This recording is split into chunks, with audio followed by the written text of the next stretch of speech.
ससुर जी अब यहाँ चुप जाइए। रिंकी पापा आ रहे, चाय बना देना। मेरी जिंदगी बर्बाद कर रखी है। अरे तुम्हारे बाप को चाहिए क्या? मेरे नाम की सुपारी ले रखी है क्या उसने? जब देखो तब मुझे परेशान करता रहेगा, आके मेरे सर पे बैठ जाएगा। नौकरानी हूँ क्या मैं तुम लोगों की? अरे रिंकी इतना ज्यादा गुस्सा क्यों कर रही हो यार? अगर पापा 2-4 दिन हमारे साथ रह लेंगे तो कोई दिक्कत थोड़ी होगी यार। और वैसे भी ज्यादा दिन के लिए थोड़ी आ रहे हैं, 2-4 दिन के लिए तो आ रहे हैं वो। अक्ल होनी चाहिए तुम्हारे बाप को। उम्र हो गई है लेकिन अभी तक बुद्धि छोटी की छोटी रह गई है। अरे किसी के घर में ऐसे मुंह उठा के नहीं जाया जाता। अकेले थोड़ी रहते हो तुम यहाँ पे, मैं भी रहती हूँ इस घर के अंदर। अरे तुम इतना ज्यादा गुस्सा क्यों कर रही हो? 2-4 दिन के लिए आ रहे हैं, कौन सा पूरा महीने भर के लिए आ रहे हैं? समझो ना यार। और एक बात बताओ ना, जब बच्चे शहर के अंदर रह रहे हैं तो माँ बाप और कहीं कहाँ रहेंगे जाकर?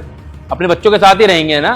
तुम्हारे बाप की उम्र हो गई है, पैर कब्र में लटके हैं, फिर भी उसको चैन नहीं है। अपनी लंगड़ी टांगों से कभी इधर भागता रहेगा, कभी उधर भागता रहेगा। तो एक काम करो, उसको ना किसी फुटपाथ पे बैठा दो, घूमता रहेगा वहाँ और भीख मांगता रहेगा, कमाई भी हो जाएगी थोड़ी। और मेरी एक बात कान खोल के सुन लो, तुम्हारा बाप इस घर में आया ना तो मैं उसके लिए कुछ खाने के लिए बनाऊंगी, ना कोई उसका स्वागत करने वाली हूँ। 2 गालियां देके और भगाऊंगी घर से बाहर, समझ आई? और मैं तुम्हारी बीवी हूँ, किसी की नौकरानी नहीं हूँ, समझ आई? तुमसे शादी करी है, तुम्हारे घर वालों के लिए करने के लिए नहीं करी, तुम्हारे करने के लिए करी है।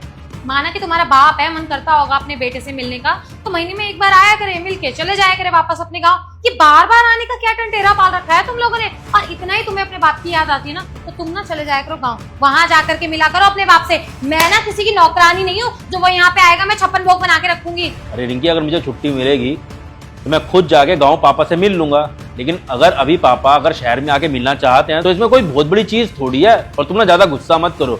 गुस्सा तुम करते हो तुम्हारी तबीयत खराब हो जाती है, मुझे नहीं अच्छा लगता यार। छोटी सी बात है, तुम इतना बड़ा मत बनाओ इस चीज को। मैंने एक बार कह दिया ना, तुम्हारा बाप यहाँ पे नहीं आएगा तो नहीं आएगा। और अगर गलती से आ भी गया ना तो ऐसा जलील करूंगी ना कि अपनी शक्ल तक नहीं देख पाएगा वो शीशे में दोबारा कभी। तुमको पता ना रिंकी, सिर्फ तुम्हारे इसी व्यवहार की वजह से ना पापा यहाँ शहर में हमारे साथ नहीं रहते, गांव के अंदर रहते हैं। तुम इस चीज की वजह हो। पर एक चीज बताओ, अगर वो गांव में रहते हैं, अगर 2-4 दिन यहाँ पर आकर रह लेंगे हमारे साथ में, तो कौन सा पहाड़ टूट पड़ेगा यार? तुम तो बहुत ज्यादा ही बदतमीज होती जा रही हो। अरे मैं गांव से दूर यहाँ शहर में बसने के लिए इसलिए आई थी कि यहाँ सुकून से रहूंगी, अपने पति के साथ चैन से अपनी जिंदगी बिताऊंगी। वहाँ उन बोझों के लिए काम नहीं करना पड़ेगा मुझे, उनका खाना पीना नहीं करना पड़ेगा। यहाँ बस अपना और अपने पति का करूंगी। लेकिन नहीं, तुम्हारे बाप से देखा कहाँ जाता है कि हाय मेरी बहू चैन से रह कैसे लेगी, मुंह उठा के बार बार यहाँ पे आ जाता है परेशान करने के लिए। प्लीज रिंकी, अभी ना ये क्लेश मत करो मेरे साथ में यार। पापा किसी भी टाइम आ जाएंगे, वो आने वाले होंगे। मैं नहीं चाहता उनके सामने फिर क्लेश हो। बेचारे 2-4 दिन के लिए तो आ रहे हैं, उनको और बुरा लगेगा वापस चले जाएंगे, मुझे अच्छा नहीं लगेगा यार। उनके जाने के बाद जितना क्लेश करना कर लो, लेकिन प्लीज 2-4 दिन के लिए शांत हो जाओ। अच्छे से पता है तुम्हें कि तुम्हारा बाप यहाँ पे आता है ना तो कितना परेशान करता है। सुबह 4 बजे चाय की डिमांड कर देंगे, फिर 8 बजे उनको हलवा खाना होता है। अरे ऐसे नहीं चलता है घर में। मैं किसी के लिए कोई काम नहीं करूंगी। और अगर तुम्हारा बाप यहाँ पे आ गया ना तो बहुत बुरी लड़ाई हो जाएगी। मैंने ये याद रखना, पूरी सोसाइटी देख लेगी कि असलियत है क्या तुम्हारे घर वालों की। देखो रिंकी, अब ना चिल्ला के कोई फायदा नहीं है, ना गुस्सा करके कोई फायदा है। पापा गाँव से निकल चुके और किसी भी टाइम आधे पौने घंटे में यहाँ पहुंचने वाले होंगे। मैं नहीं चाहता कि उनके सामने हमारी बेइज्जती हो फिर से, इसलिए प्लीज शांत हो जाए यार थोड़ी देर के लिए। और फिर भी अगर तुमको ज्यादा ही प्रॉब्लम है ना पापा से, तो एक काम करो, तुम रूम में रहना अपने, मत करना कोई काम। मैं खुद पापा के लिए सारा काम कर लूंगा। ठीक है, फिर इतना ही शौक है ना तुम्हें अपने बाप से मिलने का, आने दो अपने बाप को। मैं देखती हूँ इस घर में तुम्हारा बाप रहेगा या मैं। वाह बेटा वाह, शाबाश। यही सब तो सिखाया है ना मैंने तुझे, है?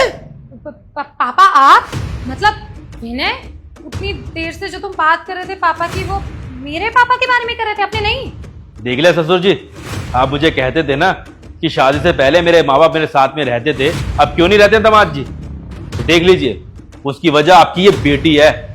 अगर ऐसा व्यवहार करेंगे तो कौन रहेगा मेरे साथ में फिर?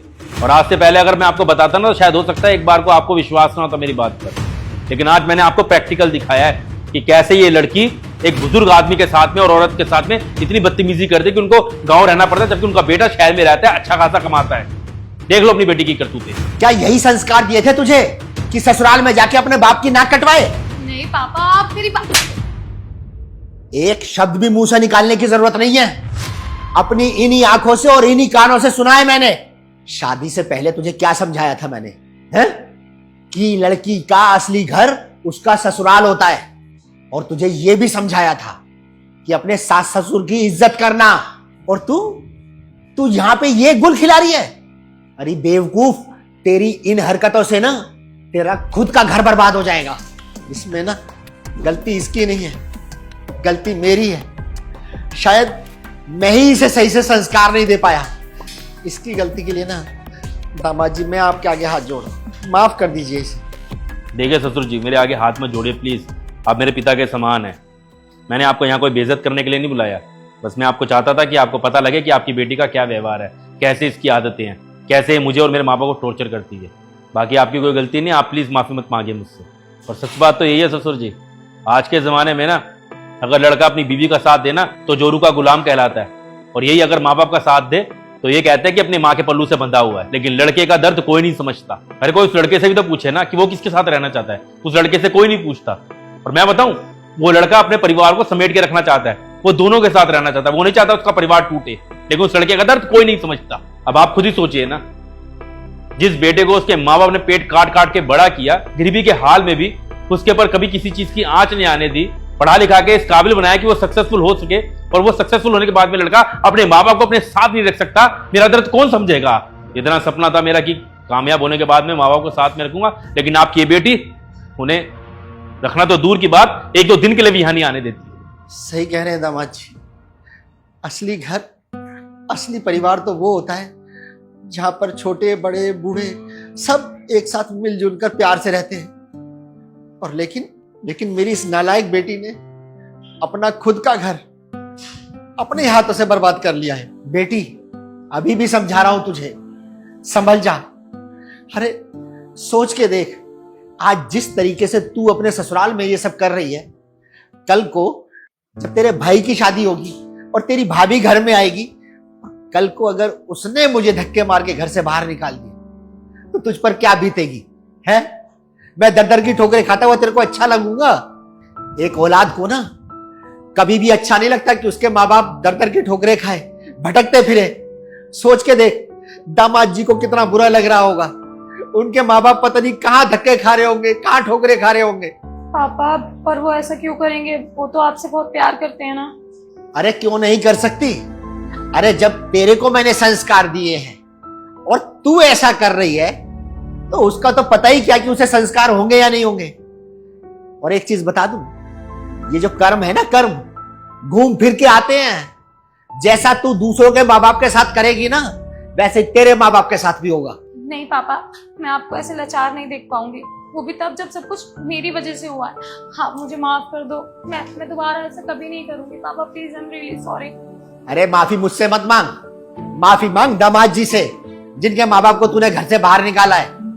और मेरी सलाह माने ना, और अपने सास ससुर को फोन करके घर बुला, उनकी सेवा कर। असली स्वर्ग जो है ना, वो माँ बाप के चरणों में होता है, सास ससुर के चरणों में होता है। शादी के बाद एक लड़की के लिए उसके सास ससुर ही उसके माँ बाप होते हैं। I am so sorry. तुम प्लीज मुझे माफ कर दो। मुझे अपनी गलती का एहसास हो गया है कि मैंने कितना गलत किया है तुम्हारे पापा जी के साथ। मैं शर्मिंदा हूँ अपनी हरकत के लिए, और मैं प्रॉमिस करती हूँ कि मैं ऐसा दोबारा कभी करूंगी भी नहीं। तुम बस प्लीज मुझे माफ करके मुझे एक मौका दे दो। मैं समझ गई हूँ विनय, दोबारा कभी तुम्हें शिकायत का मौका नहीं दूंगी। और हाँ, मम्मी पापा को मैं खुद फोन करके यहाँ बुलाऊंगी और पूरी सेवा करूंगी उनकी। मेरे से माफी मांग के कोई फायदा नहीं है रिंकी। मैं तुम्हें तभी माफ करूंगा जब तुम मेरे माँ बाप को फोन करके गांव से यहाँ शहर बुलाओगी। जाओ अब चाय बना के लाओ। आओ पापा जी बैठ लो। हाय गाइस, कैसे लगी आपको वीडियो? अभी हम इस वीडियो को हरियाणा में बैठ के बना रहे हैं, आप कौन से शहर में बैठ के इस वीडियो को देख रहे हैं जरूर बताना। हमें अच्छा लगता है जब हम आपके शहर का नाम पढ़ते हैं। और अगर आप इंडिया में नहीं रहते हैं, बाहर किसी कंट्री में बैठ के देख रहे हैं, तो भी जरूर बताना। इससे हमारे हौसले बढ़ते हैं जब हम देखते हैं कि इंडिया से बाहर भी लोग हमारी वीडियो देख रहे हैं। Bye bye, take care, love you, और वीडियो को शेयर जरूर करना।